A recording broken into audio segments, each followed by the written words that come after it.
السلام علیکم ورحمۃ اللہ وبرکاتہ۔ امید کرتا ہوں کہ آپ حضرات خیریت سے ہوں گے۔ ناظرین، عالم دین کو حقیر سمجھنا کیسا ہے؟ تو چلیے اس کی تحقیق کے لیے ہم جامعہ علوم اسلامیہ کا فتویٰ دیکھ لیتے ہیں۔ فتویٰ دیکھنے سے پہلے آپ سے چھوٹی سی گزارش ہے، ویڈیو پسند آئے تو لائک اور شیئر کر دیجیے گا اور چینل کو سبسکرائب بھی کر لیجیے گا۔ تو چلیے فتویٰ دیکھ لیتے ہیں۔ چنانچہ کسی سائن نے جامعہ سے سوال کیا ہے، کیا فرماتے ہیں مفتیان اکرام اس مسئلہ ذیل کے بارے میں؟ ایک شخص عالم دین کو علم کی بنیاد پر حقیر سمجھتا ہے، اس کا کیا حکم ہے؟ جواب دے کر شکریہ کا موقع عنایت فرمائیں۔ تو چلیے دیکھتے ہیں جامعہ علوم اسلامیہ نے اس کا کیا جواب دیا ہے۔ بسم اللہ الرحمن الرحیم۔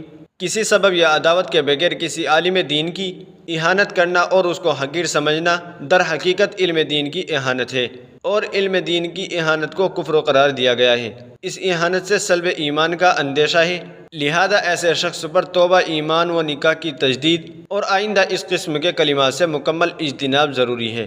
فقط واللہ عالم، دارالافتاء جامعہ علوم اسلامیہ، علامہ محمد یوسف بن نوری ٹاؤن۔